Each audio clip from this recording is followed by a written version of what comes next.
Hula beserta seluruh jajaran pemerintah kecamatan. Yang kami hormati sahabat saya, pelaksana tugas Kepala Kantor Kementerian Agama Kabupaten Gorontalo. Yang kami hormati Kepala Kantor Urusan Agama Kecamatan Tolango Hula. Yang kami hormati Pak Batnu, Pak Haji Batnu Marjudo, sahabat saya. Yang kami hormati Bate, pimpinan pondok pesantren, tokoh agama, tokoh masyarakat teristimewa yang sangat berbahagia. Jamaah haji dari Boliohuto Group yang berjumlah 74 orang, khusus Kecamatan Tolango Hula 52 orang. Satu kecamatan masih lebih banyak dibanding dengan Kabupaten Bualemo. Bualemo satu kabupaten 49 orang. Jadi Tolango Hula ini sangat luar biasa. Alhamdulillah, saya sebagaimana disampaikan oleh Kepala Kantor tadi, tahun lalu di acara yang sama saya diundang. Masih lebih sedikit dari yang sekarang. Yang saya bayangkan bukan yang sekarang Pak Camat, yang tahun depan. Yang hadir hari ini tahun depan, bawa lagi yang pengikutnya. Makanya yang saya muliakan Ketua Yayasan, Ketua KBIHU Jabal Rahmah Pak Abdullah. Sejak didirikan pesantren dan yayasan ini, saya termasuk orang yang pertama yang beliau selalu undang untuk hadir di acara. Bahkan pengresmian pondok pesantren pertama, saya yang hadir ketika itu. Bagaimana kondisi awal pondok ini didirikan beberapa tahun yang lalu. Hari ini sangat luar biasa. Makanya semua kertas, kipas, kardus yang bergerak-gerak sekarang, saya menganggap itu adalah bagian dari ungkapan doa. Kalau tangan kan begini, tapi kalau kipas ini berdoa, semoga cuaca yang panas ini kami akan rasakan ketika kami berada di tanah suci. Kalau di tanah suci panasnya itu Pak, itu saya pernah di tahun 2015 di Arafah sempat mencapai 52 derajat. Kursi karpet namanya besi tidak bisa disentuh, panasnya luar biasa. 2016 di hari Arafah itu panasnya. Tapi ternyata tidak ada yang meninggal lantaran tidak tahan panas. Dan panas di Mekah berbeda dengan panas di sini. Di sana panas berkah karena di tanah suci. Semoga lambaian, kardus, kipas semuanya ini menjadi bukti di hadapan Allah. Bapak Ibu sedang berdoa saat ini. Hadirin sekalian, salah satu yang disunnahkan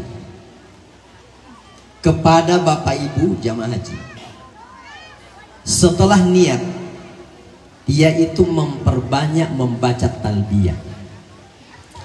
Talbiyah itu ini ada kiai-kiai dari pondok, mohon maaf Ustaz. Yang namanya talbiyah itu berasal dari akar kata labba yulabbi talbiyatan. Kalau kami di pondok dulu, ini ada kiai-kiai pondok. Kalau Pak Kiai itu manggil santri, misalnya Muhammad, jawaban santri itu ada dua.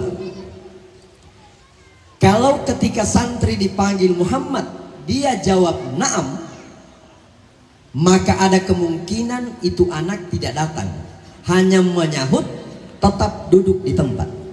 Itu jawaban na'am. Tapi manakala itu anak dipanggil Muhammad, lalu dia menjawab labbaik, tidak perlu kiai memanggil 2 kali lagi, dia pasti datang dengan jawaban labbaik. Saya datang memenuhi panggilan kiai. Itu makna talbiyah. Biasanya bukan lagi labbaik ya Ustaz ya, Muhammad baik, singkatnya begitu. Tapi sebetulnya adalah labbaik. Maka sejenak kita yang hadir hari ini saya bagi 3 kelompok. Kelompok yang pertama adalah kelompok yang sudah melaksanakan ibadah haji pada tahun-tahun sebelumnya. Kelompok yang kedua, jadi nanti kita pakai klasifikasi ini Pak akan kemenang. Ada kelompok calon jamaah haji. Ini adalah bagi mereka yang belum punya nomor porsi. Yang belum punya nomor porsi itu namanya calon jamaah haji. Tapi kalau sudah punya nomor porsi, itu sudah jamaah haji. Tinggal persoalannya jamaah haji tahun kapan. Makanya ada pembinaan pra manasik, pra haji, dan ada pasca haji. Bapak-bapak dan ibu-ibu yang 74 orang ini bukan lagi jamaah calon haji, tapi calon haji. Nanti sudah selesai prosesi haji, baru dipanggil haji. Itu namanya calon haji. Tapi kalau jamaah, sudah jamaah haji, sudah punya nomor porsi, itu jamaah haji. Maka sejenak saya mengajak kita semua dengan apa istilah MC tadi, jawab salam dengan tenaga ya. Bayangkan menjawab salam saja dengan tenaga diminta oleh Ibu MC tadi. Maka mari kita baca talbiyah dengan tenaga juga. Nah, talbiyah yang kita lantunkan ini bagi yang sudah pergi, saat kita lantunkan talbiyah di sini sekedar untuk mengenang perjalanan kita ketika itu. Ketika kita mendengar suara gema talbiyah dari jutaan umat yang melaksanakan ibadah haji. Bagi yang insya Allah akan mengambil porsi pada tahun-tahun akan datang, maka yakinilah lantunan talbiyah ini sebagai sebuah pernyataan, sebagaimana yang disampaikan dan harapan Pak Camat tadi, sebuah pernyataan di hadapan Allah, labbaik Allahumma labbaik, ya Allah saya berniat satu saat saya akan datang memenuhi panggilanmu. Itu janji. Dan bagi yang akan berangkat, ketika talbiyah itu kita baca masih di tempat ini, untuk membiasakan lisan kita membaca talbiyah, supaya setelah niat labbaik Allahumma umratan, mulai saat itulah talbiyah disunnahkan diperbanyak. Karena saat itu Bapak Ibu sudah berada di sana. Labbaik Allahumma labbaik, ya Allah saya datang memenuhi panggilanmu. Jadi sudah datang. Sama dengan santri tadi, Muhammad labbaik, langsung datang. Jangan ada santri yang dipanggil Muhammad labbaik, tetap duduk di tempat. Nah, ini salah jawab ya. Mestinya dia jawab na'am, bukan labbaik. Karena labbaik adalah sebuah pernyataan, saya datang memenuhi panggilan. Coba saya tes dulu semua dengan semangat, pakai tenaga nih. Cuma mohon maaf suara saya ini tidak seindah dulu, agak parah. Labbaik Allahumma labbaik,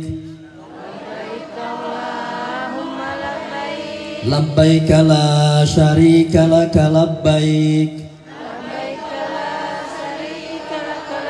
innal hamda wan ni'mata laka wal mulk la syarika lak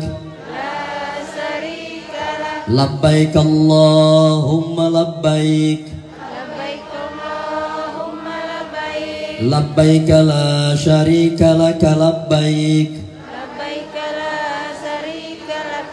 innal hamda wan ni'mata laka wal mulk la syarika lak. Masya Allah. Saya ini sudah 6 kali mendampingi jamaah. Pertama 2004, 2006, 2009, 2012, 2015, terakhir 2018. Beberapa kali saya khutbah wukuf. Modelnya begini. Ini pun lebih. Satu kloter, tenda sebelah ibu-ibu, tenda sebelah bapak-bapak. Satu kloter 450 orang. Ini yang hadir kurang lebih 800 orang. 2 kloter. Masih ingat Bapak Ibu tahun 2006 ketika jamaah kelaparan di Arafah? Ada yang masih ingat? Atau ada yang jamaah ketika itu? Waktu itu saya ketua kloter merangkap pembimbing ibadah karena ada perampingan petugas. Cuma ketua kloter merangkap pembimbing, 1 dokter dengan 1 tenaga medis. Sebelum saya khutbah, karena jamaah dalam keadaan lapar, makan nasi cuma kemarin tanggal 8 Dzulhijjah saat ke Arafah. Malam wukuf tidak ada nasi, pagi harinya tidak ada nasi, sampai saat persiapan prosesi wukuf jam 11. Sebetulnya makanan ada Pak Camat, ada roti, ada kurma. Cuma ini orang Indonesia, apalagi Gorontalo, kalau tidak makan nasi, biar berkarung-karung itu roti, dia itu Pak Camat tidak itu, dia bawa nasi. Sebelum saya khutbah saya kasih muatan dulu. Ini jamaah sudah 2 hari tidak makan. Saya bilang Rasulullah, coba baca di Barzanji, Rasulullah pernah beberapa hari tidak makan. Setiap hari berlalu saat Nabi lapar, beliau ambil lempengan batu kemudian disisipkan di perutnya. Hari kedua beliau ambil lagi lempengan batu yang kedua, beliau sisipkan di situ. Hari ketiga beliau ambil lagi lempengan batu yang satunya ditempelkan di perutnya. Ketika Sayyidina Ali dan Siti Fatimah datang, ya Rasulullah, kami dari kemarin tidak ada makanan di rumah. Rasulullah tidak jawab. Nabi hanya bilang, coba hitung berapa lempengan batu di perut saya. Ada 3 ya Rasul. Itu artinya sudah 3 hari tidak ada makanan. Betapa malunya Sayyidina Ali. Dalam kondisi seperti itu, turun Jibril menawarkan kepada Nabi, farawadatul jibalu bi an takuna lahu dhahaban fa'abahu. Jibril datang menyampaikan kepada Nabi, wahai Muhammad, gunung Uhud bersedia untuk menjadi emas agar engkau jangan kelaparan seperti ini. Apa jawab Nabi? Fa'abahu. Nabi menolak. Kalau kita gunung kita gali cari emas, tapi Nabi, gunung yang datang menawarkan diri kepada Nabi untuk mau jadi emas, farawadatul jibalu bi an takuna lahu dhahaban fa'abahu. Kira-kira kalau kita biar cuma batu, Pak Camat bagaimana? Saya siap jadi emas. Oke silakan, kalau perlu lebih besar lagi. Ketika saya sampaikan itu kepada jamaah yang sedang lapar, saya tambah lagi Bapak Ibu sekalian, Nabi Yunus alaihi salam 40 hari 40 malam di dalam perut ikan, tidak makan, tidak minum, hanya berzikir dengan kalimat la ilaha illa anta subhanaka inni kuntu minadh dhalimin. Saya kasih muatan, Tiba-tiba ada satu jamaah, Ustadz, tinggal nabi-nabi. Ya Allah. So dan daging saya pakai si semangat ini jamaah supaya sabar. Tiba-tiba ada suasana sepi. Tiba-tiba ada suara. Tinggal nabi-nabi Ustadz. Ya belum nari.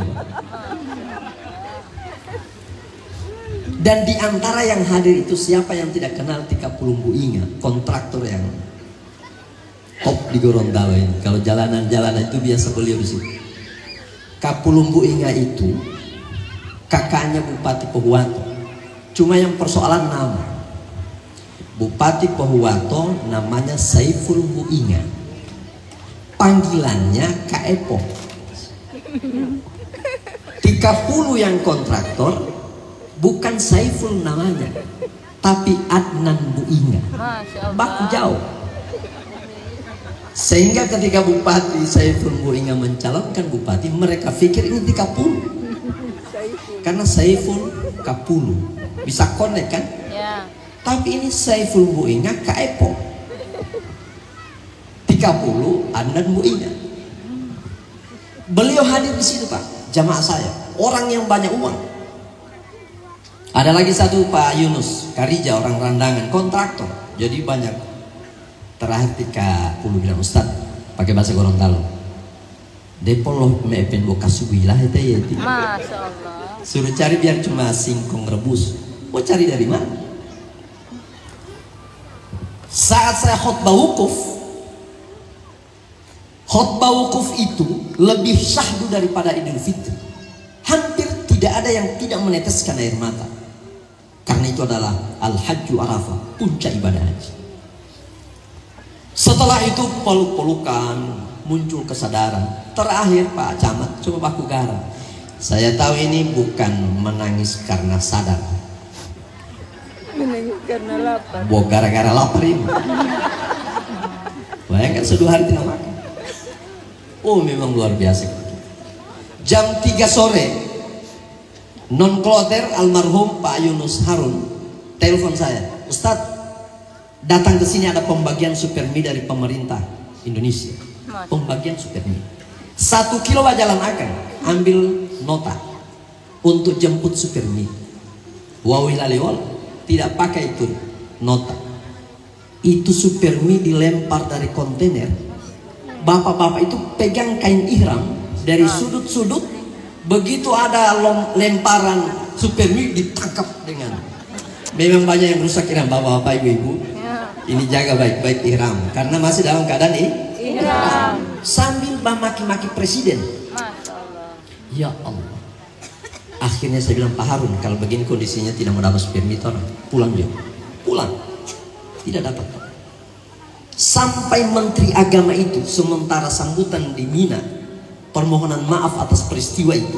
Mohon maaf, ada salah seorang dokter dari Sumatera, dia lempar dengan botol Menteri Agama yang sedang bicara. Masya Allah. Menteri Agama tinggal sambungnya di podium begini. Masalahnya Menteri Agama cuma minta maaf. Setelah itu pergi. Mereka tangkap. Naik ulang Pak. Kasih tahu apa alasannya sampai tidak ada makanan. Sampai itu dokter bicara, Pak Menteri, saya dokter, dia sebut namanya, saya dari Sumatera. Kami yang paling banyak bertanggung jawab akibat jamaah ini beberapa hari tidak makan. Kalau saya dipecat lantaran saya lempar Bapak, silakan pecat. Waktu itu Menteri Agama Pak Hasim. Bukan. Fuad Cem. Pak Basun siapa? Pak Basun. Beliau Menteri Agama. Ibu bapak, khusus jamaah, dan ini untuk semua. Kementerian Agama, pemerintah Indonesia mengevaluasi keberhasilan pelaksanaan ibadah haji itu hanya pada 3 komponen. Masalah transportasi, masalah akomodasi, dan masalah konsumsi. Saya pesan kepada Bapak Ibu jamaah, jangan menginginkan kondisi yang 3 ini seperti kita tinggal di kampung halaman. Jangan meminta menu makanan seperti yang kita makan setiap hari. Jangan meminta tempat tidur di sana seperti kita tidur di rumah kita. Jangan meminta kita di sana sebagaimana kita di sini punya mobil sendiri. Ingat Bapak Ibu, semua itu tidak punya makna apa-apa kalau ibadah haji Bapak Ibu rusak hanya gara-gara ini. Kalau cuma mau enak makan nanti pulang. Kalau mau enak tidur nanti pulang. Jangan ini menjadi bagian, tapi itulah pemerintah. Saya sempat ketika masih aktif sebagai kepala kantor, saya sempat waktu rapat evaluasi, saya sampaikan, coba kira-kira kapan Kementerian Agama ada evaluasi berapa persen keabsahan jamaah haji dalam melaksanakan ibadah. Tidak ada, Pak. Ibu, berapa kali tawaf? Ustadz saya waktu tawaf haji cuma 5 kali putar, saya so capek, so sakit sampai kaki Ustadz. Baru saya sudah berhenti. Baru sisa 2 saya so tidak bikin. Bapak Ibu, cuma gara-gara tawaf yang mestinya 7 kali, cuma dilakukan 5 kali putaran dia berhenti, dia pulang, dia pergi membawa uang puluhan juta, dia pulang, jangankan cerita mabrur, sah saja tidak. Hanya gara-gara. Nah, siapa yang bisa tahu itu? Atau ada seorang bapak selama dia ihram pakai celana dalam terus. Kenapa pakai terus? Saya tidak biasa tidak pakai celana dalam. Rusak ihramnya. Dan ini tidak pernah dievaluasi. Saya sudah sarankan. Maka kenapa alhamdulillah KBU untuk mempermantap manasik supaya jamaah bisa mandiri, jamaah tahu saya punya haji ini sah atau tidak. Yang tahu itu hanya pribadi masing-masing. Oleh karena itu saya terus terang melihat ini yang hadir, yang berangkat 74 orang, yang hadir 700, berarti 1 orang didamping oleh 100. Nah, yang 100 pulang ini Bapak Ibu, saya sering sampaikan hadis Nabi, la tashuddur rihal illa fi thalathati masajid.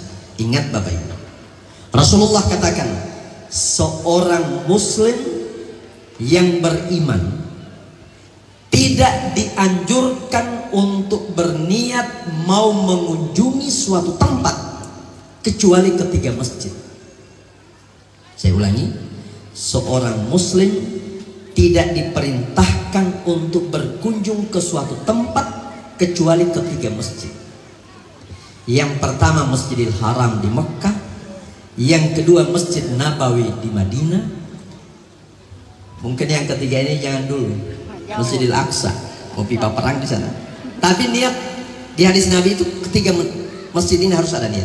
Nah, untuk berkunjung ke Masjidil Haram, berkunjung ke Masjid Nabawi hanya lewat perjalanan ibadah haji. Yang hadir hari ini, tahun kemarin hadir, hari ini hadir, ini mengikuti pendapat madhab Syafi'i. Imam Syafi'i itu mengatakan seorang muslim yang sudah mukallaf wajib untuk selalu memperbaharui niat pergi haji setiap tahun. Kapan niat itu diperbaharui? Hanya di acara seperti ini. Makanya kemarin Pak Iswat, Pak Kepala KUA, waktu saya masih sama-sama beliau, saya sering sampaikan kepada kepala-kepala KUA, kalau sosialisasi haji jangan cuma orang yang punya harta yang diundang. Jangan orang yang dianggap mampu pergi haji yang diundang, lalu yang miskin diabaikan. Seolah cerita haji hanya dari kalangan orang-orang yang punya harta, sementara itu adalah rukun Islam yang kelima. Kami ini tidak pernah, kalau ada adat baiat di Gorontalo kan memeati. Ketika kami baiat, tidak pernah kami bertanya begini, imam-imam, Bu, Pak, ini anak-anak orang kaya atau anak-anak miskin? Oh Pak Ustadz, mohon maaf, ini kasihan baiat masal, kasihan anak-anak orang miskin semua. Kalau begitu rukun Islam cuma 3, cuma 2 kalimat syahadat, salat dengan puasa. Baru itu yang 2 Ustadz, nanti anak-anak orang kaya punya itu. Ada begitu? Tidak ada. Mau kaya mau miskin, rukun Islam 5. Kapan keluarkan zakat? Ketika harta sudah cukup nisab. Tapi untuk pergi haji ternyata harta bukan menjadi jaminan untuk seseorang boleh pergi haji. Sekian persen yang berangkat itu hanya menabung sebagaimana diharapkan oleh Pak Camat tadi. Menabung sedikit demi sedikit. Yang penting niat itu sudah dibuktikan dengan buka tabungan rekening haji. Paling minimal 250.000 rekening haji. Jadi kalau kita punya ada satu rekening biasa dan rekening haji. Perbedaannya, rekening biasa hari ini kita isi 1 juta. Insya Allah 2-3 hari kita tarik lagi 500. Kita isi 500, 2-3 hari ambil lagi 300.000. Masuk keluar, masuk keluar. Tapi untuk tabungan haji tidak ada cerita mau tarik. Sekali masuk untuk selamanya. Makanya di situ isi 100.000, 200. Tidak usah terlalu banyak. Tetapi katratan satakunul jibal. Sedikit lama-lama jadi banyak. Dan itulah menjadi bukti Bapak Ibu sudah punya niat untuk itu. Makanya hari ini walimatus safar bukan doa selamat. Bukan. Tetapi ini syukuran keberangkatan. Apa yang disyukuri? Berapa penduduk Kabupaten Gorontalo? Berapa penduduk Muslim Provinsi Gorontalo? Satu orang mewakili 1.000 orang orang Islam. 1 per mil. Jadi ibu mewakili 1.000 orang Muslim di Provinsi Gorontalo. Kalau 1.005 orang jatah Gorontalo, itu artinya ada 1.005.000 orang Muslim Provinsi Gorontalo. 1 orang mewakili 1.000. Dan itu jatah yang ditetapkan oleh pemerintah Saudi. Nah, kalau jumlah penduduk di Kecamatan Tolamahula berapa banyak Pak Camat? 23.000. Jamaahnya ada 52 orang. Berarti yang 52 orang ini mewakili 1 orang, kira-kira berapa yang diwakili? 52 orang dari 23.000. Itulah yang disyukuri. Bapak Ibu terpilih menjadi Duyufur Rahman. Kenapa jamaah haji itu disebut Duyufullah, tamu Allah? Coba perhatikan. Kalau Bapak Ibu sebagai tamu-tamu Allah, siapa tuan rumah? Allah. Sedangkan cuma mau jadi tamu presiden, Pak Jokowi mau jadi tamu di istana, foto, bikin bingkai besar, taruh di rumah. Saya pernah menginjakkan kaki di istana. Itu luar biasa. Apalagi menginjakkan kaki di Mekah, tuan rumahnya Allah. Siapa yang tidak bangga dengan itu? Kalau Allah tuan rumah, Bapak Ibu sebagai tamu, kira-kira siapa yang pelayan? Coba. Kalau ada yang dapat, saya kasih hadiah duluan makan. Jadi alurnya begini. Allah tuan rumah, Bapak Ibu tamu, pelayan-pelayan tamu Allah adalah kerajaan Saudi Arabia. Makanya di musim haji, Raja Salman bukan disebut Malik, bukan raja, tapi khadimul haramain, pelayan di 2 tanah haram, Mekah dan Madinah. Dan semua sistem kerajaan di musim haji menjadi pelayan-pelayan tamu-tamu Allah. Pemerintahan diliburkan di musim haji khusus untuk melayani jamaah. Dan itu sudah tanggung jawab pemerintah Saudi. Oleh karena itu, kira-kira sejak kapan Bapak Ibu dapat undangan dari Pak Camat, ada dari Ketua DPR, Pak siapa? Pak Sito. Bapak Ibu, saya undang ke rumah. Acara apa Pak Sito? Kebetulan saya mau berangkat ke Amerika, jadi mau bikin doa syukuran. Kira-kira pernah ada orang bikin syukuran gara-gara pergi di Amerika, pergi di Malaysia? Tidak ada. Tidak ada. Yang ada cuma walimatus safar untuk lil haji, untuk haji. Makanya Bapak Ibu mohon maaf, dari semua ibadah rukun Islam, haji itu yang sangat mudah dijangkiti oleh penyakit riya. 1 orang saja dari kampung itu, 1 kampung bantar. Begitu pulang, 1 kampung menjemput. Apa tidak mudah jadi? Makanya ada yang keberatan, saya ini so haji. Mau kira bos adikin uang saya keluar pergi haji baru mau jam pagi haji. Ya Bu Haji. Nah, itulah Bu Haji, Pak Haji. Apalagi kira-kira ada orang Makassar di sini? Ada? Mohon maaf Bapak, Ibu. Saya tambahkan sedikit. Kita harus salut kepada orang-orang selatan. Orang Bugis itu Pak Camat. Mereka start awal untuk berusaha, niat mereka pertama adalah pergi haji. Saya sampai paruh suara saya ini dari rumah ke rumah itu di wilayah Randangan, Wangkarasi. Acara seperti ini walaupun sederhana, tapi mereka bikin dari rumah ke rumah. Karena yang diundang datang bawa amplop. Itu adat mereka, Pak. Macam pergi pesta. Makanya biar bertetangga bikin. Satu hari kadang sampai sekian rumah saya datangi untuk ceramah seperti itu. Istilah mereka manasik di rumah. Yang di rumah itu kalau kita lihat sederhana rumahnya, tapi yang naik haji suami istri, anak dengan anak mantu. Makanya jamaah pewatum yang cuma sedikit, cuma 77 orang. Tapi mereka 32 orang, hampir setengah. Dan saya senang kalau jadi petugas haji kemudian ada mereka di situ, karena ada satu kebiasaan mereka yang tidak ada di kita. Ada namanya mapatopo. Mapatopo itu Pak, pengukuhan atau wisuda setelah mereka melontar akabah, gunting rambut, so boleh pakai songkok.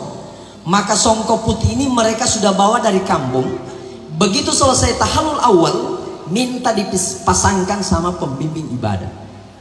Jadi duduk bersila mereka menghadap, lalu Ustaz mapatopo, mohon kukuhkan saya untuk boleh pakai songkok haji. Jadi mereka di selatan Pak, kalau sekali pakai songkok haji pantang untung dilepas, karena mapatopo. Jadi biar pakai celana pendek duduk di teras rumah pakai songkok haji. Setelah itu saya doakan Allahumma jal haji mabrura wa sa'ya mashkura wa dzamban maghfura, seterusnya. Lalu saya pasangkan Bismillah, sah sebagai orang yang boleh pakai songkok haji. Dan yang menarik bukan cuma itu Pak, setiap yang minta mapatopo itu kasih amplop. Memang saya tidak terlalu butuh dengan amplop. Dan lebih menarik lagi, di samping amplop sebagai apa istilahnya itu, bersamaan dengan sarung Bugis. Sarung Bugis itu mereka sudah siapkan Pak, khusus bagi siapa yang memasangkan songkok. Jadi kalau mereka banyak memang tumpuk begini sarung Pak. Ah, ibu-ibu jamaah yang lain coba tunjuk satu-satu. Oh iya, saya mau bagi kalau cuma sarung. Itu hebatnya orang Islam. Maka saya tidak meragukan Pak, untuk jamaah yang ada di Boliohutu Group ini, kalau tiap tahun seperti ini pulang dengan membawa niat. Makanya saya ingatkan, jangan sampai ada seorang muslim yang beriman dia meninggal tanpa ada niat. Karena niat itu wajib kepada setiap yang mukallaf. Jadi pikir atau tidak itu urusan belakang, tapi niat wajib. Jangan macam cerita seorang ibu, kapan mau pergi haji? Pakai bahasa Gorontalo, kamu mau haji ibu? Apa dia jawab? Hati-hati yang mulai niati mau lito. Biar niat malu. Mau niat ini kata ada harta, saya tidak punya apa-apa. Ah, ini yang bahaya Bu. Terakhir, kalau tadi yang disyukuri itu, disyukuri yang kedua adalah ketika Bapak Ibu diberi kesempatan oleh Allah untuk bisa beribadah di tanah suci, di Masjidil Haram. Perbandingan ibadahnya di sana, satu kali salat zuhur di Masjidil Haram sama dengan 100.000 kali di Boliohutu. Satu kali berzikir di Masjidil Haram sama dengan 100.000 kali berzikir di sini. Satu kali baca Yasin di Masjidil Haram sama dengan baca Yasin di sini 100.000 kali. Tapi ingat, satu kali babohong di Masjidil Haram sama dengan babohong di sini 100.000 kali. Berimbang. 100.000 kali dohor nilainya kalau hitung tahun sama dengan 273 tahun. Jadi satu kali dohor ti ibu di Masjidil Haram sama dengan dohor di sini dengan usia 273 tahun. Makanya jangan heran ada jamaah haji begitu pulang so tidak salat-salat di sini.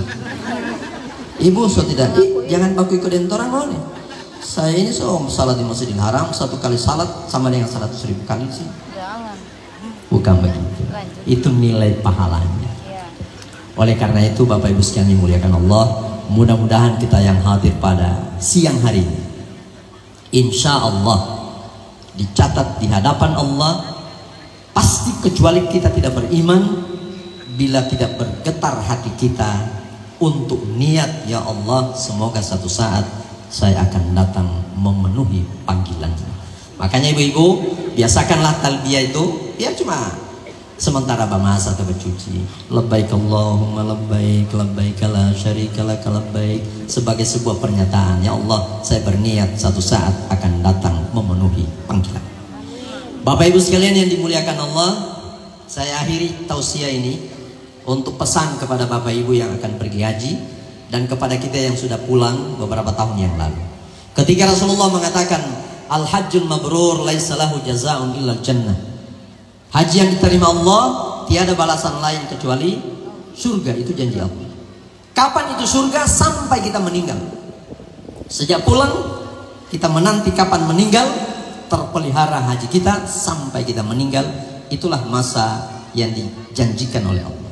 Seorang sahabat bertanya, mal mabrur ya Rasulullah, kira-kira di antara tanda mabrur itu apa ya Rasul?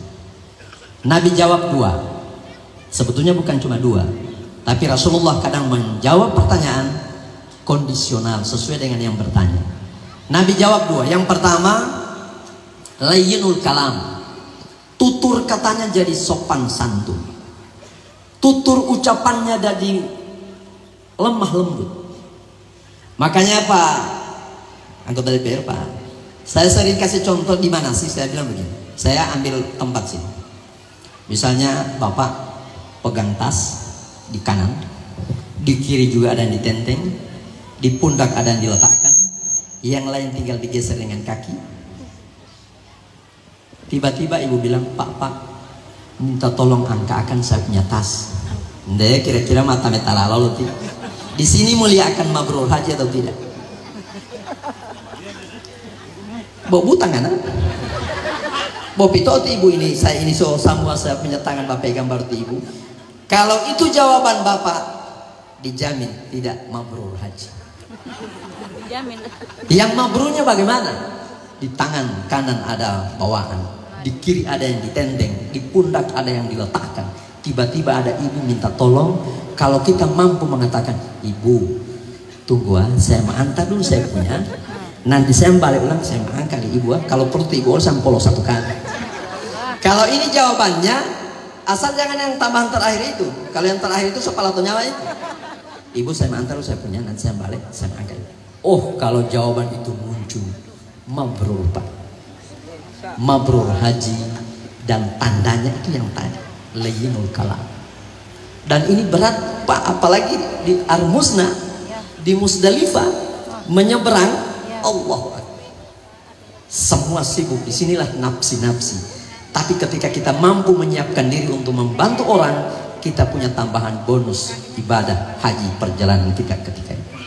Yang kedua, wa it'amut ta'am, sifat sosialnya meningkat. Makanya Pak Abdullah ini luar biasa mengkader alumni jamaah, lalu membangun pesantren ini dengan dana jamaah, karena kita di Mekah tiada hari tanpa sedekah. Jangan sampai hanya di tanah suci kita rajin bersedekah, setelah pulang mau berhenti dulu sedekah, saya masih mau kumpul uang 60 juta saya kasih kalau orang tuh pergi haji. Ini berarti tidak mabrur. Semoga kemabruran ini abadi setelah kita kembali dari tanah suci, amin. Bapak Ibu sekalian dimuliakan Allah, inilah yang boleh saya sampaikan sebagai motivasi bagi yang belum sempat berangkat tahun ini. Selalu menjadi harapan, kapan ibu berangkat? Insya Allah tahun depan. Setelah tahun depan, belum jadi berangkat ibu? Belum, insya Allah tahun depan. Selalu ada niat, dan niat itu tumbuh ketika kita berada dalam suasana seperti ini. Apalagi di saat mengantar keberangkatan ada orang sampai meneteskan air mata, itu adalah bukti dari niat yang sungguh-sungguh. Dan ingat, Allah sudah berjanji, wa may yattaqillaha yaj'al lahu makhraja wa yarzuquhu min haitsu la yahtasib. Siapa yang niat sungguh-sungguh bertakwa kepada Allah, Allah akan berikan jalan keluar setiap urusan hidupnya, wa yarzuquhu min haitsu la yahtasib, dan Allah akan berikan rizki dari arah yang tidak pernah disangka-sangka. Itu janji Allah. Kalaupun sampai meninggal tidak sempat berangkat, tidak usah ragu, sudah tercatat di sisi Allah, Bapak Ibu sudah menyempurnakan rukun Islam yang kelima. Demikian yang dapat saya sampaikan. Kita doakan jamaah yang 74 orang khusus dari Bolio untuk grup ini berangkat dengan jumlah 74 orang, juga kembali dengan jumlah yang sama dalam keadaan sehat walafiat lahir dan batin, sehingga dapat melaksanakan seluruh rangkaian rukun dan wajib haji dan umrah dengan sempurna, sehingga keabsahan haji dan umrah dapat dijamin, dan insya Allah memperoleh haji yang mabrur. Amin. Demikian kita tutup ceramah ini dengan doa. Kita awali untuk berkahnya pertemuan kita pada siang hari ini dengan membaca Ummul Kitab Al-Fatihah. A'udzubillahi minasyaitonirrajim. Bismillahirrahmanirrahim. Alhamdulillahi rabbil alamin arrahmanir rahim maliki yaumiddin. Iyyaka na'budu wa iyyaka nasta'in ihdinas siratal mustaqim siratal ladzina an'amta 'alaihim ghairil maghdubi 'alaihim waladdallin. Amin. Bismillahirrahmanirrahim. Alhamdulillahi rabbil alamin. Allahumma salli wa sallim ala sayyidina Muhammad adada ma fi ilmillahi salatan daimatan bidawami mulkillah. Ya hayyu ya qayyum birahmatika nastaghith wa min adzabika nastajir. Ya hayyu ya qayyum la ilaha illa anta subhanaka inna kunna minadh dhalimin.